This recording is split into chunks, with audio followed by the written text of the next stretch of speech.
পনিরের তো আপনারা বেশ অনেক রকম রেসিপি বাড়িতে বানিয়ে খেয়েছে। আজকে আমি আপনাদেরকে খুব সুন্দর একটি মাটার পনিরের রেসিপি এই ভিডিওতে বানিয়ে দেখাবো। চলুন তাহলে শুরু করা যাক আজকের আমাদের এই রেসিপিটি। আর আপনারা দেখছেন স্পাইসি কুকি। মাটার পনির বানানোর জন্য প্রথমে আমি এখানে একটা কড়াই গরম করার জন্য বসিয়ে দিলাম। সেই কড়াইয়ের মধ্যে সবার প্রথম দিয়ে দিলাম কিছুটা পরিমাণে সাদা তেল। আপনারা আপনাদের আন্দাজ মতন সাদা তেলটা দিয়ে দেবেন। তারপর দেখুন আমি এখানে প্রায় 500 গ্রাম মতন পনির কিউব আকারে কেটে নিয়েছিলাম। তারপর এই পনিরগুলোকে ফ্রাই করব। সেই জন্য আমি ডাইরেক্টলি তেলের মধ্যে দিয়ে দিচ্ছি। আপনারা যখন তেলের মধ্যে পনিরগুলো দেবেন তখন কিন্তু অবশ্যই তেলটা ভালোভাবে গরম করে নেবেন, যাতে পনিরগুলো তলে লেগে যায় না আর এটা কিন্তু পারফেক্টলি ভাজা হয়। দেখুন আমি আস্তে আস্তে এই পনিরগুলোকে ভালোভাবে ভেজে নিচ্ছি।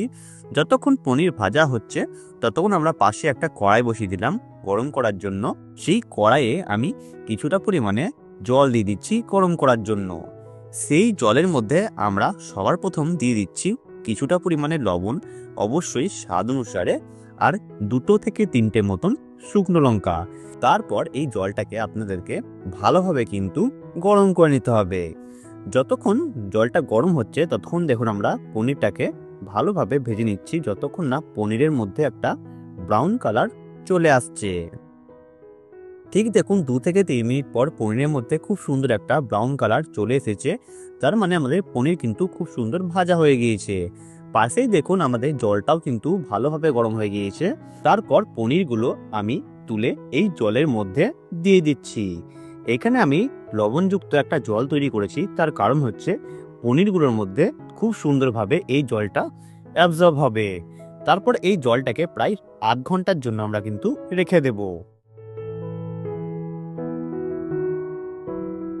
তারপর দেখুন আমি সেম কড়াইয়ে কিছুটা পরিমাণে আমি আবারও সাদা তেল দিয়ে দিলাম। এই তেলটাকে আপনাদেরকে ভালোভাবে গরম করে নিতে হবে। তারপর দিয়ে দিচ্ছি কিছুটা পরিমাণে পেঁয়াজ। আমি এখানে 4 থেকে 5টা মতন পেঁয়াজ স্লাইস আকারে কেটে নিয়েছিলাম। তারপর এই পেঁয়াজগুলোকে আমি ভালোভাবে ভেজে নিচ্ছি। আপনারা কিন্তু একটা ব্রাউন কালার যতক্ষণ না আসছে ততক্ষণ কিন্তু আপনাদেরকে এই পেঁয়াজটা ভালোভাবে ভেজে নিতে হবে। আমার এখানে এই পেঁয়াজটা ভাজতে প্রায় 5 থেকে 7 মিনিট মতন সময় লেগেছে। আপনারা ভালোভাবে ভেজে নেবেন। তারপর একটা প্লেটে ঠান্ডা করার জন্য রেখে দেবেন। এই পেঁয়াজটা ঠান্ডা হয়ে গেলে আপনারা মিক্সির মাধ্যমে একটা ফাইন পেস্ট কিন্তু বানিয়ে নেবেন, যাতে পেঁয়াজের কোনো রকম দানা থাকে না আর এটা যাতে স্মুথ একটা পেস্ট হয়। তারপর দেখুন আমাদের এখানে কয়েকটা টমেটো নিয়েছি, প্রায় 4 থেকে 5টা মতন, আর আমাদের লেগেছে কিছুটা পরিমাণে রসুন আর 2 ইঞ্চি মতন আদা। তারপর আমি ডাইরেক্টলি এই 3টে মিশ্রণকে তেলের মধ্যে দিয়ে ভালোভাবে কিন্তু ফ্রাই করে নেব। আপনারা কিন্তু অবশ্যই এখন গ্যাসের স্টিমটা মিডিয়াম রেখে এই টমেটো, রসুন ও আদাটাকে ভালোভাবে ফ্রাই করে নেবেন।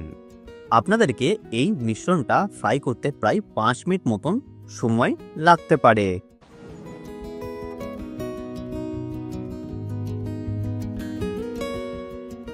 ঠিক দেখুন আমি প্রায় এখানে 5 থেকে 7 মিনিট মতন ভালোভাবে ফ্রাই করে নিয়েছি। তারপর আমি কয়েকটা মতন কাজু দিয়ে দিলাম। আমি এখানে প্রায় 12 থেকে 15টা মতন কাজু দিয়ে প্রায় এখন 1 থেকে 2 মিনিট মতন ফুল স্টিমে নাড়াচাড়া করে নেব। ঠিক 1 থেকে 2 মিনিট নাড়াচাড়া করার পর যখন দেখবেন একটা ব্রাউন কালার চলে এসেছে, তার মানে আপনাদের এটা কিন্তু তৈরি হয়ে গিয়েছে। তারপর এই মিশ্রণটাকে ঠান্ডা করার পর একটা ফাইন পেস্ট আপনাদেরকে অবশ্যই বানিয়ে নিতে হবে। তারপর দেখুন সেম কড়াইয়ে আমি কিছুটা পরিমাণে আবারও সাদা তেল দিয়ে দিলাম গরম করার জন্য। এই তেলটা কিন্তু আপনারা ভালোভাবে অবশ্যই গরম করে নেবেন।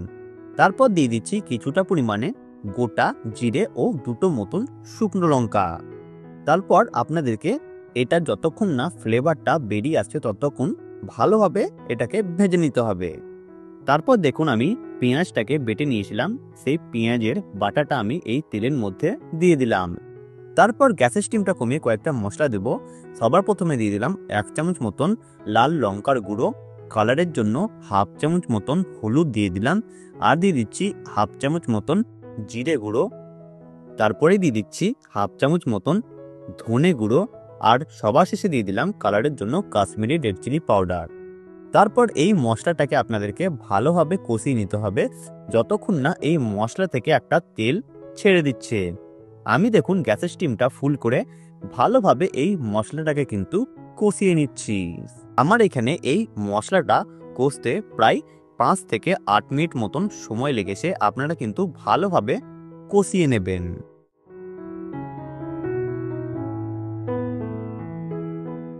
দেখুন কত সুন্দর একটা কালার চলে এসছে, আর আমাদের এখানে মশলা কিন্তু খুব সুন্দরভাবে কষানো হয়ে গিয়েছে।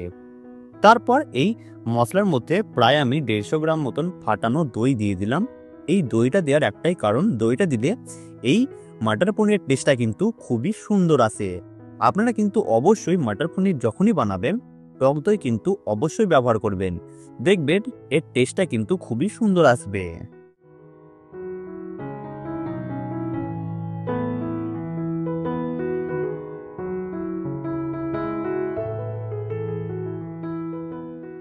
ঠিক দেখুন আমি এখানে প্রায় 5 থেকে 7 মিনিট নাড়াচাড়া করে নিয়েছি।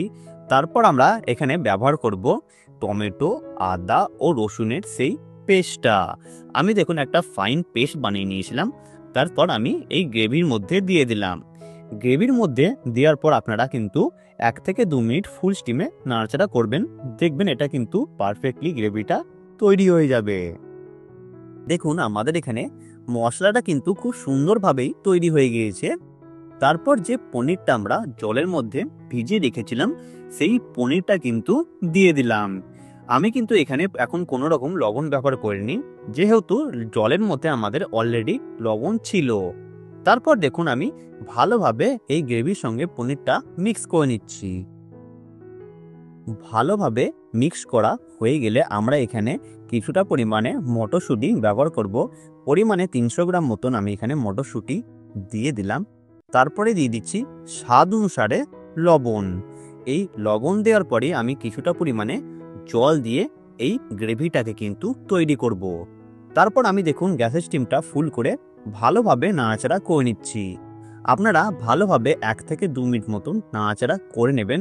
তারপর এই গ্রেভিটাকে প্রায় 5 থেকে 10 মিনিট মতন ফুল স্টিমে ফুটিয়ে নেবেন। এই গ্রেভিটা 5 থেকে 10 মিনিট ফুটিয়ে নিলেই আপনাদের মাটার পনির তৈরি হয়ে যাবে। দেখুন আমি গ্যাসের স্টিমটা ফুল করে ভালোভাবে এই মটরটাকে ও পনিরটাকে ফুটিয়ে নিচ্ছি। দেখুন আমাদের এখানে মাটার পনির কিন্তু তৈরি। আমাদের এই মাটার পনিরের রেসিপি আপনাদেরকে কেমন লাগলো আপনারা কিন্তু অবশ্যই কমেন্ট করে জানাবেন, আর ভালো লাগলে চ্যানেলটি সাবস্ক্রাইব করে পাশে থাকা বেল আইকনটি অবশ্যই প্রেস করে দেবেন। আমাদের আরও অনেক নতুন নতুন ভিডিও এই চ্যানেলে খুব জলদি আসতে চলেছে, আপনারা কিন্তু অবশ্যই ফলো করবেন। ভালো থাকবেন, সুস্থ থাকবেন।